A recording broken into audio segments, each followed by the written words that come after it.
دعا کبھی مسلمان کی رد نہیں جاتی. مسند احمد میں حدیث ہے کہ مسلمان کی دعا کبھی بھی رد نہیں جاتی. اسے میں رکھیے. نبی علیہ السلام فرمایا کہ وہ 3 طرح سے قبول ہوتی ہے.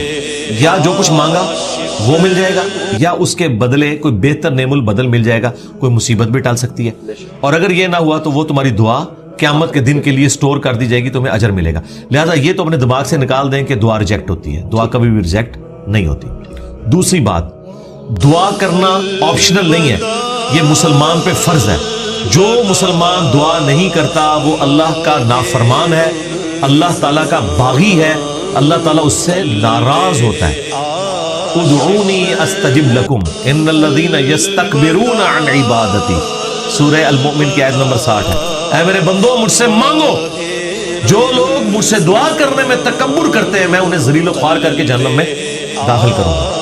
دنیا کے بادشاہ تو مانگنے پر ناراض ہوتے ہیں, اور ہم اس بادشاہ کی عبادت کرتے ہیں کہ جس سے نہ مانگا جائے تو وہ ناراض ہوتا ہے. یہ ضروری ہے. اچھا, جامعہ ترمذی میں حدیث ہے, نبی علیہ السلام نے فرمایا کہ جو چاہتا ہے نا کہ مشکل اور پریشانی میں اس کی دعا قبول ہو, اسے چاہیے کہ جب حالات فیوریبل ہو اس وقت بھی اللہ کو یاد کرے. ہاں, دعا سے اپنے آپ کو بے نیاز نہیں کرے. پھر دیکھیں سورہ البقرہ کی 186 آیت مشہور, وَإِذَا سَأَلَكَ عِبَادِي عَنِّي فَإِنِّي قَرِيبٌ أُجِيبُ الدَّعْوَةَ الدَّاعِ إِذَا دَعَانِ. اے نبی صلی اللہ علیہ وآلہ وسلم, جب میرے بندے آپ سے میرے بارے میں پوچھیں تو آپ فرمائیں میں تمہارے بالکل قریب ہوں, ہر پکارنے والے کی پکار کو سنتا ہوں, لیکن فَلْيَسْتَجِيبُوا لِي, ان کو بھی تو چاہیے کہ میرا حکم مانے, وَلْيُؤْمِنُوا بِي, اور مجھ پر ایمان لائیں, لَعَلَّهُمْ يَرْشُدُونَ, تاکہ یہ کامیاب ہو سکیں. تو یہ ون وے ٹریفک نہیں میرے بھائی, یہ دونوں طرف سے ہے. اس طرح نہیں ہوگا کہ آپ نافرمانیوں کی زندگی گزاریں اور پھر آپ باغیوں والی زندگی گزاریں اور پھر دوستیاں بھی نمانے کی کوشش کریں. پھر دعا کا ایک پروٹوکول ہے.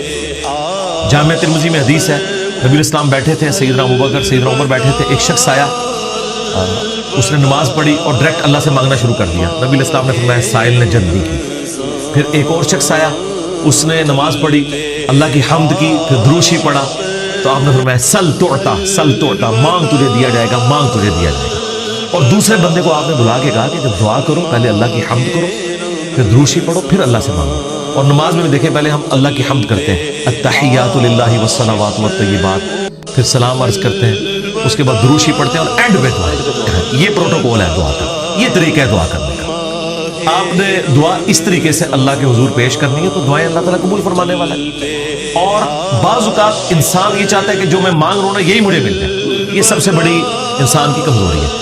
میں اپنی زندگی میں کئی ایسی دعائیں جانتا ہوں جو میں آج کہتا ہوں کہ شکر ہے وہ قبول نہیں ہوئی, اور اس وقت اگر آپ مجھے پوچھتے تو میں کہتا کہ میری زندگی کی سب سے بڑی خواہش یہ ہے.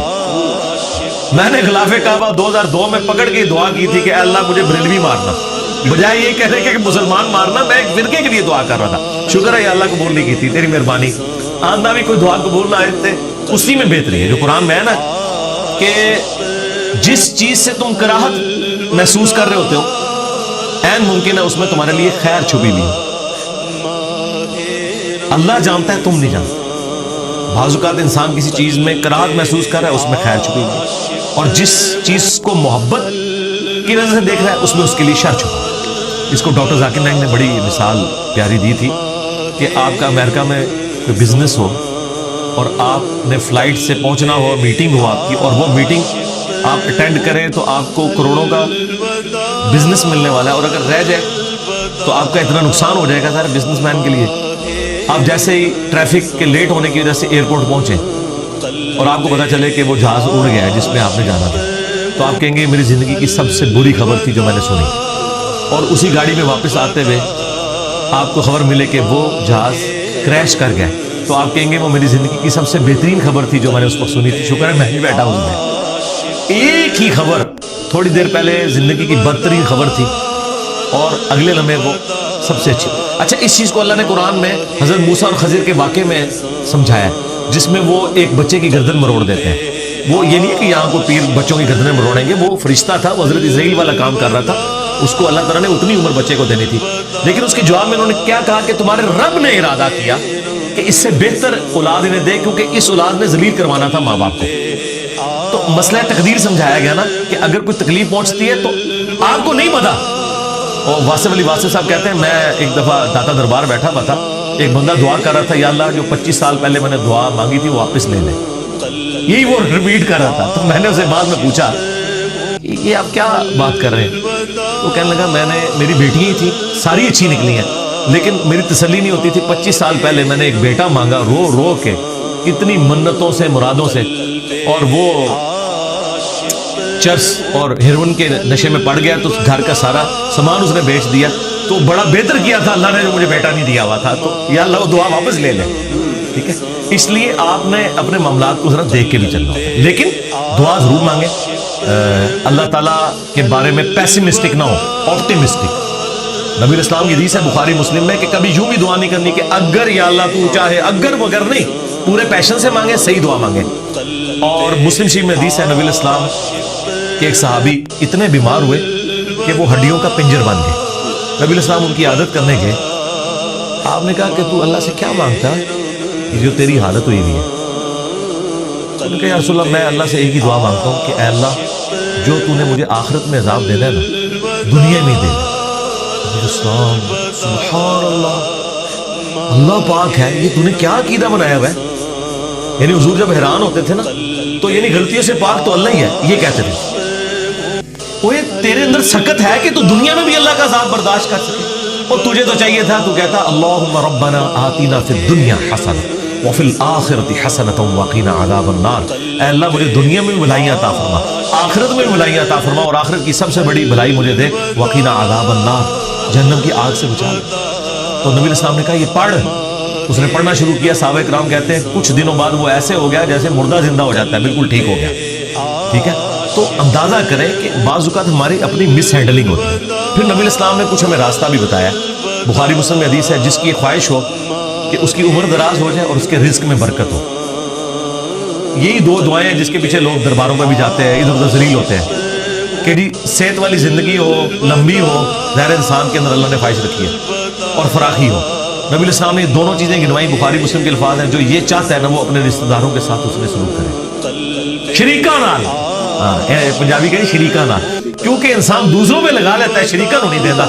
جدھر یعنی آپ کے وہ کامن انٹرسٹ ہوتے ہیں نا, وہ شریک ہوتے ہیں نا وہ. اس لیے آپ دیکھیں یہ سارے تعویذ دھاگے بھی شریک کرواتے ہیں. کبھی کسی محلے دار نے کسی پہ تعویذ نہیں کرایا, وہ آپ کی شریک ہی کروا رہے ہوتے ہیں. جہاں جیلسی فیکٹر تھا وہیں خرچ کرنے کے اوپر اللہ تعالیٰ نے اجر رکھا ہوا ہے, اور یہ آپ کے اوپر کتنی بڑی آزمائش ہے.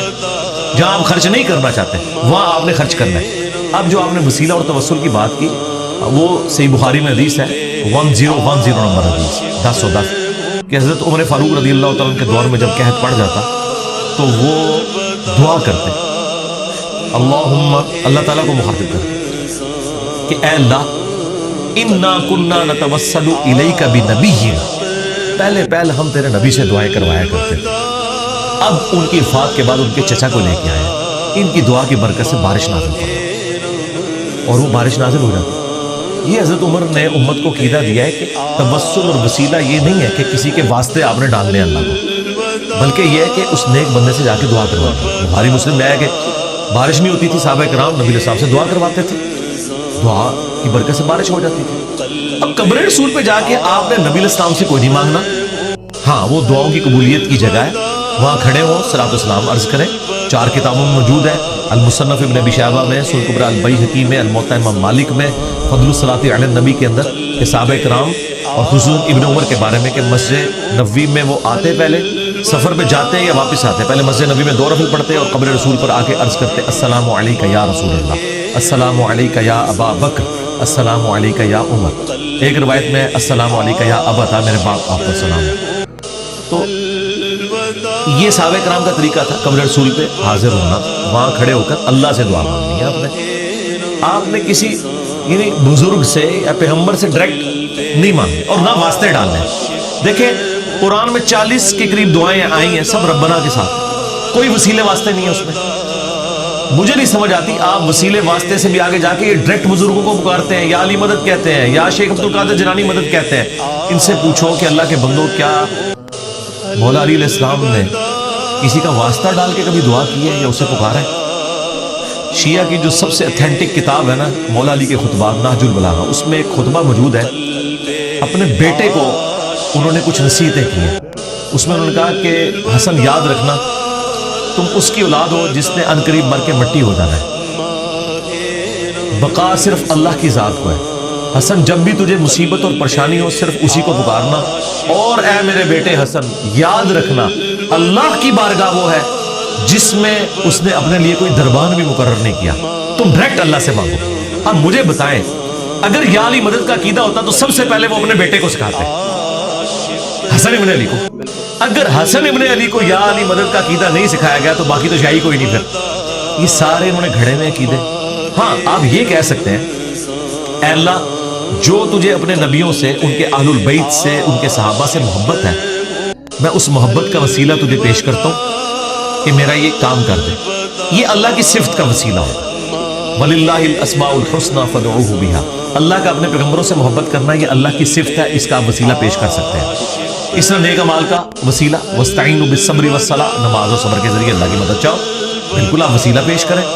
وہ 3 لوگ وہ غار میں پھنس گئے تھے بخاری مسلم میں آتا ہے انہوں نے اپنے عمل کا وسیلہ پیش کیا. یہ آپ کریں بالکل کریں. اس میں تو کوئی شک والی بات نہیں. لیکن یہ جو واسطے ڈالنا فلانے کا صدقہ یہ کوئی ثابت نہیں میرے بھائی. اس طرح کی کوئی روایت اصول محدثین کے اوپر صحیح نہیں.